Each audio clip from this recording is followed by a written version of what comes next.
Една от ключовите теми на седмицата бяха промените в кабинета Борисов. Съюза на демократичните сили и въобще Синята коалиция подкрепи тези промени, но поне аз останах с впечатлението, че ги подкрепихте под условие. Изразихте определени очаквания към новите министри. Какво ще се случи, ако те не изпълнят тези очаквания? Да, имаме очаквания, имаме изисквания. Ние никога не сме обещавали и няма да обещаем безусловна подкрепа, защото това за нас е безпринципно. Това, което е най-важно сега, е да се види, ще има ли ревизиране на сделките, които остави тройната коалиция, търсене на възмездие и справедливо, защото виждаме сериозно забавяне на този процес. На следващо място, нещо, което е много важно, е антикризисната програма и приемането на конкретни мерки, защото много фирми се пред фалит и 2010 се очаква сериозен ръст на безработица. Това е следващото нещо, където имаме своите предложения и се надяваме в много кратки срокове да се приеме такава програма. Добре, притеснява ли ви още идването на Илиян Михов като вице-премиер? Преди време изразихте така определени съмнения, определени притеснения към него. Нашите съмнения са към тезите, които той представи в обществото. Повечето тези, които той представи, са опасни за България и независимо кой е техния автор, ние винаги ще имаме една и съща реакция.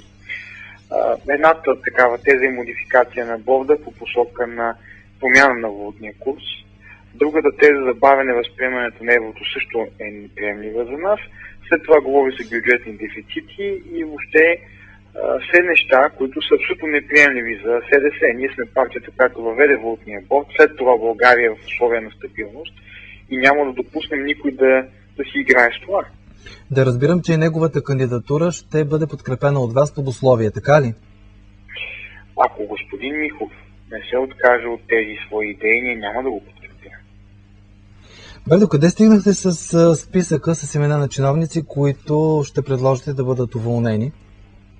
Имаме доста дълъг списък, но ние събираме хора, за които има конкретни факти, че не са се справили със своята професионална работа. Затова отнема повече време и нещата се движат бавно, тъй като не става просто въпрос за хора от БСП и ДПС, а хора, които не са се справили.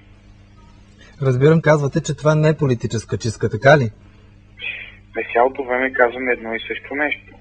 Добре.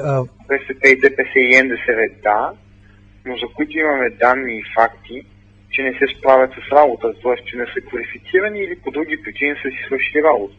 Добре, ако хора от ГЕРБ, от СДС не са си свършили работата, ще намерят ли място в този списък? Същите критерии, но в момента проблемът е с хора от БСП, ДПС и НДСВ, тъй като те изобилстват по места и за съжаление истинска промяна не се е случило, нещо, което иска цяла България. Добре, и последен въпрос към вас. СДС и Синята коалиция въобще ще има ли претенции към местата, които ще бъдат освободени от тези чиновници? Претенции не мога да кажа, защото ние имаме експерти, имаме хора с качества, но някакви изрични условия нямаме намерение да поставяме. Ще поставим условия за политика.